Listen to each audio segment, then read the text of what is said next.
Bloody Jacob here. Yes, I am back. I am, as of now, not quite dead yet. And here I am to give you my thoughts on, of course, the buzz of at least a few weeks ago, and of course still now, it's still doing well, is the Suicide Squad, James Gunn's Suicide Squad. James Gunn was fired by Disney, swept up by Warner Brothers and DC to do the Suicide Squad, and then that's when Disney realized, okay, we can't let him go to the competition, and we have a bunch of people banging on our door about this, so let's bring him back. But in the meantime, he is going to do this before working on Guardians 3. So yeah, the Suicide Squad is a sequel, but not sequel. Actually a sequel, sort of its own thing, but not really. To the first Suicide Squad movie in 2016, and brings back a couple characters and kind of sums up the the premise of a story like this, and launches them into another do or die or die sort of mission.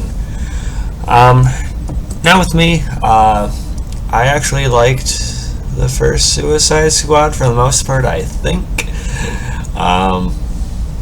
But I definitely had a lot of issues with it, and my feelings towards it have kind of gotten lukewarm, to say the least, over time. But indisputably, Margot Robbie is great as Harley Quinn. I did like Will Smith as Deadshot at the time, so I hope we do see him again in a DC movie. I like most should, really would like to see David Ayer's original version of the film, but chances are we're probably not going to see it because it doesn't really have quite the backing that Zack Snyder's did of Justice League.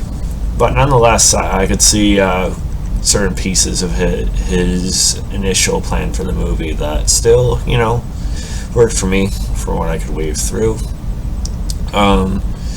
But yeah, James Gunn has basically taken the Suicide Squad, did whatever the fuck he wanted to do with it, and what do you know, it's a recipe for success.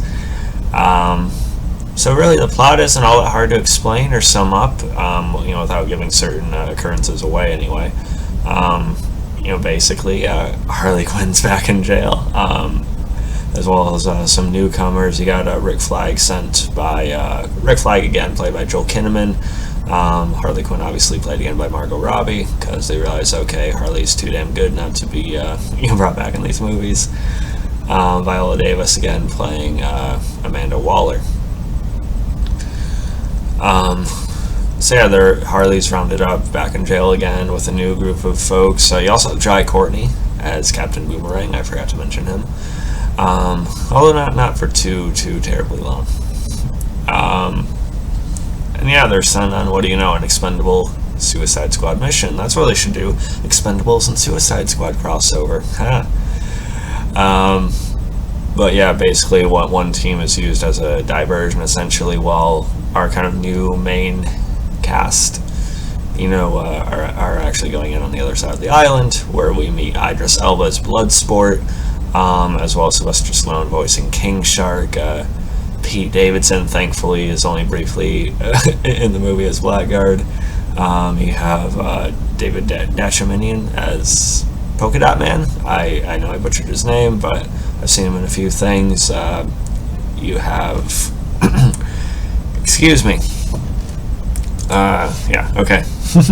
You have Daniela Mentioner as Ratcatcher, and not to mention,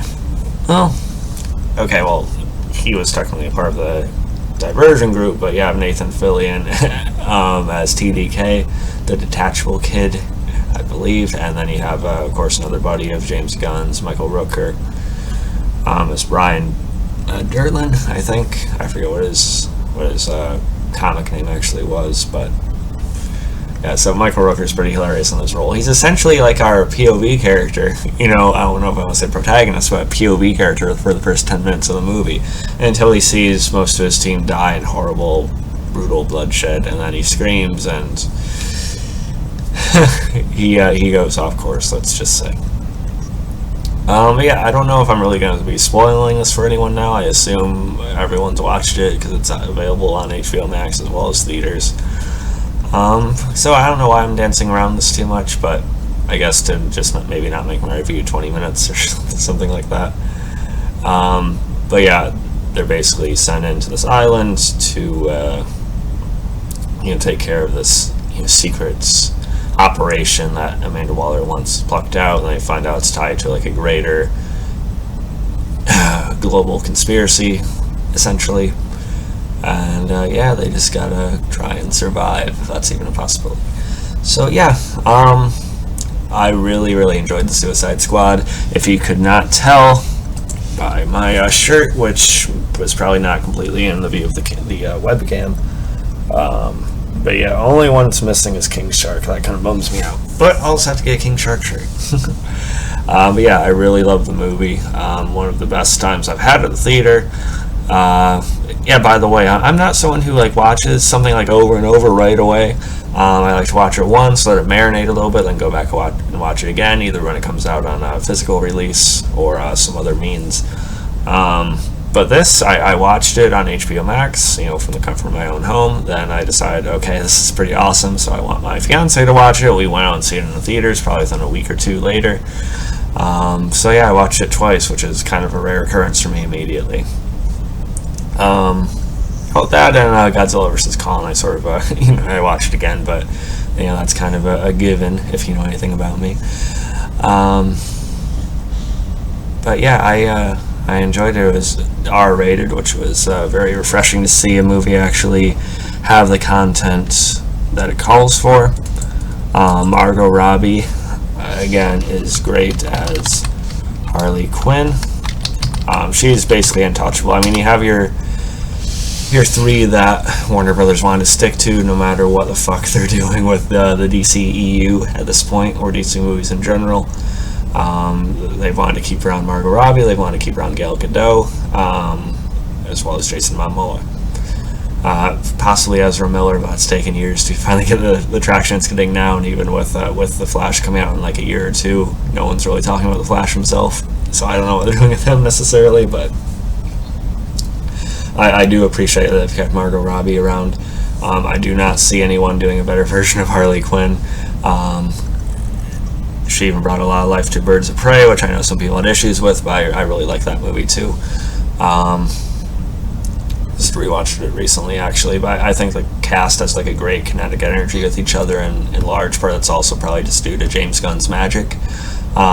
He brought his Guardians of the Galaxy style to this movie, which stamped it up to R-rated. Yeah, definitely, I think brought the style of the Suicide Squad of the comics to life. You could even also sort of compare it to the Harley Quinn animated series. Probably took some notes from as well, at least as far as King Shark goes. I'm a big action movie fan, so it was a lot of fun hearing Sylvester Stallone voice King Shark, who, move over, Groot. King Shark's my guy. He was definitely one of the standouts of the movie. John Cena, I'm a big wrestling fan, and while I'm not entirely sure of the trajectory of his acting career, I do think he actually did an admirable job in this movie. Surprised me. In fact, one of my favorite scenes is between him and Joel Kinnaman, Rick Flag.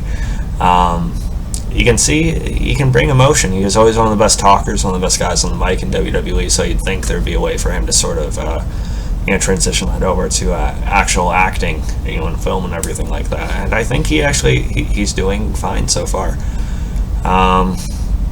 He definitely has a good presence. He definitely knows how to handle the humor of it too. Joel Kinnaman he's reminded me again why I actually want to see more of his work. Braga, who I really liked in I Am Legend, and she's done things like Queen of the South, I know, has been pretty successful, and she was even in the last decent Predator movie, Predators, back in 2010, as well as other things, not to mention a Julianne Moore movie I just watched called Blindness, which I may be talking about on this channel at some point. The cast all really worked, and James Gunn's style, and getting everyone to coincide with each other, as well as his editing, his shots and everything, I think really brought it to the forefront. As far as my favorite, obviously I'd have to go with Harley Quinn, and at that point I'd have to go King Shark, then probably Peacemaker, And after that, I'm not entirely sure. I did enjoy Bloodsport, I did enjoy Rick Flag, so it's probably somewhere within that region. Polka Dot Man is a major surprise, and the layer brought to him is used in every which way you can imagine from the movie. Then, of course, we have James Gunn's brother, Sean Gunn, also from Guardians of the Galaxy, as a little fellow named Weasel. Weasel is actually a favorite for me as well. I mean, how about an HBO Max miniseries about him? I had to watch that. But yeah, keep your eyes open for him at certain points in the movie. He's a character you don't really know how to feel about. You hear he's murdered like 27 children, yet you kind of want him to stick around. As far as like issues with it, I mean, you guys have probably heard about Starro. I mean, I would have picked like a different final thread, I guess, but they made it make sense in terms of the plot, in terms of, okay, why is this happening? They made it, I guess, believable and investing enough that you'd actually want to see how those things would play out with this creature, with the reasoning for why this is going on. But giant starfish is a little silly, I guess, but they made it work for the nature of the movie. And I also wanted to mention Juan Diego Bato, who I really particularly enjoyed on a short-lived TNT series called Good Behavior with Michelle Dockery. So it was nice seeing him in this. But yeah, honestly, Suicide Squad is a movie that, for me, lived up to the hype, and it's definitely one of the best DC movies ever made. Definitely a contrast in style to the ones we've been getting lately, I guess, except, I'm in comparison to the Snyderverse, but that's beside the fact they're both gems of what they're going for. But yeah, I'm sure I could talk more about plot details, but this is already going on almost 15 minutes, so yeah, it's been a while, but I definitely wanted to hop on and talk about the Suicide Squad because I enjoyed the shit out of it. So by all means, go out and see it, go out and support it in theaters if it's safe to do so in your area. And yeah, so follow me on Instagram, where I honestly do a lot more activity with that than YouTube currently, posting my thoughts on movies and different shows pretty often. So please follow me on Instagram, check it out on Facebook if you want to, and then of course on Twitter here and there. So yeah, catch you guys next time. Peace.